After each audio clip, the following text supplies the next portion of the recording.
नवरात्र के पावन अवसर पर पूरा मोतिहारी जिला मां दुर्गा की आराधना और भक्ति भाव में डूबा रहा। इसी क्रम में शहर के रॉयल मैक पैलेस में शनिवार की रात एस इवेंट्स की ओर से एक भव्य डांडिया नाइट का आयोजन किया गया, जिसने माहौल को पूरी तरह उत्सव में बना दिया। कार्यक्रम में craft momo, the secret recipe, glam getaway, Kevalam furniture और श्री कलश जैसे संस्थानों का संयुक्त सहयोग रहा।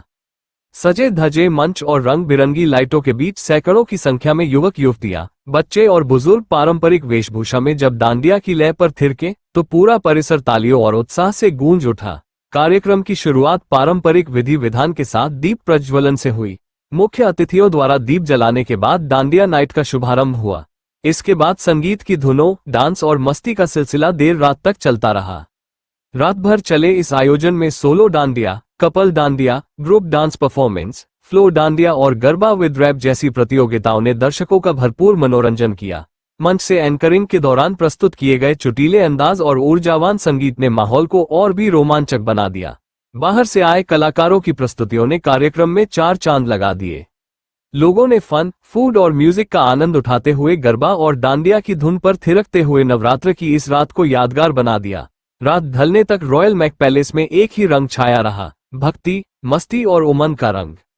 पिछले साल से हम लोगों ने शुरुआत किया था। इस बार एस इवेंट के द्वारा आयोजित किया गया है, जिसको हम लोग स्पॉन्सर्ड किए हैं। क्राफ्ट मो के द्वारा स्पॉन्सर्ड किया है, the secret recipe, glam gateway और केवलम फर्नीचर के द्वारा, ठीक है। और इसको हम लोग एक सांस्कृतिक कार्यक्रम है ये, ठीक है, जिसको हम लोग आगे बढ़ा रहे हैं और ये हमेशा होता रहेगा। और यहाँ की भीड़ आप देख सकते हैं, कितना लोग एंजॉय कर रहा है, कितना लोग इस चीज से झूम रहा है, बच्चे का परफॉर्मेंस हो रहा है। ये हमेशा ऐसे ही कंटिन्यू रहेगा। उद्देश्य क्या ऑर्गेनाइज किया है कि बड़े बड़े शहरों में ही हुआ करती थी, छोटे शहरों में यहाँ के लोग इससे वंचित रह जाते थे। तो हम लोग का एक पहला और मतलब एक कोशिश है, एक बढ़िया कोशिश है कि हम लोग यहाँ पे वो चीज़ दे पाए, यहाँ के लोगों को वो चीज़ मिल पाए। और लोग अपने यहाँ पे क्या है कि यहाँ पे जेनजी जैसे बोलते हैं जेनजी, वो यहाँ पे संख्या ज़्यादा है और जो इसके प्रति और ज़्यादा इच्छुक है। और यहाँ पे हम लोगों ने जितना भी पासेज किए थे वो सारे सोल्ड आउट हो गए विदिन 3 डेज। और हजारों का रिक्वायरमेंट अभी भी आ रहा है, लेकिन हम लोगों का कैपेसिटी जितना था उतना हम लोगों ने किया है और अगले साल इससे भी बढ़िया और बेहद रूप में किया जाएगा।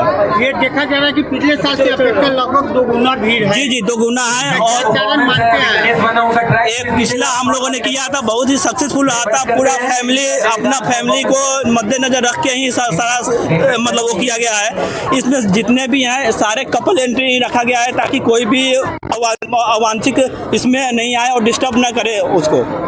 पहले तो हम एक संस्कृति जो उत्पन्न होती है बाहर पटना में, मुजफ्फरपुर में या फिर और बड़े बड़े शहरों में होती है, हम लोग सोचे हैं कि मोतिहारी में उस चीज़ को हम लोग डेवलप करें।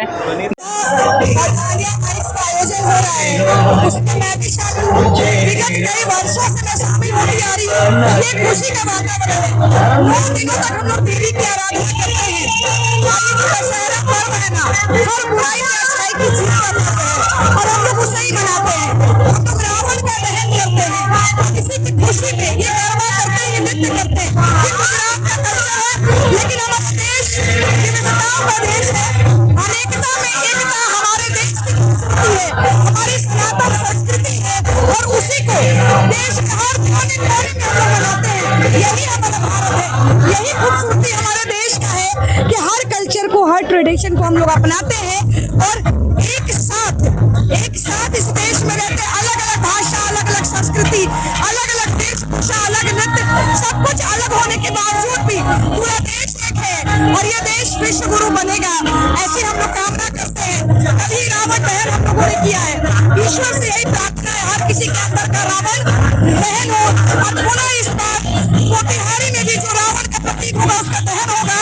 अब आप लोग कहेंगे गरबा में ये पॉलिटिकल बयान है, लेकिन ऐसा कुछ नहीं है। हम लोग गरबा करने आए, प्रतीक है हर बुराई पे अच्छाई की जीत होती है और ये हर जगह होना चाहिए, इंसान के अंदर भी, बाहर भी, अपने आसपास।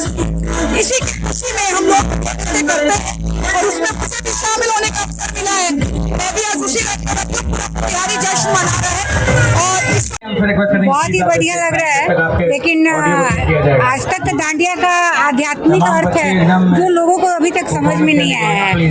डांडिया का आध्यात्मिक अर्थ ये है, ये जो दो डंडे होते हैं ये हमारे प्यार और परिवार के प्रतीक होते हैं। जब एक डंडे को हम दूसरे डंडे से मिलाकर करते हैं तो ये बहुत अच्छा डांडिया हो जाता है और ये एक रास हो जाता है ना। और जब ये लोग खुद अपनी मर्जी से अपना अपना डंडा मारते हैं तो वो भीषण युद्ध हो जाता है जो महाभारत हो जाता है। इसलिए हमें महाभारत नहीं करना है, एक डंडे से बड़े प्यार से दूसरे डंडे से मिला करके डांडिया करना है। डांडिया का प्रोग्राम हम हर साल करते हैं, इसका लिए बहुत मस्ती करते हैं।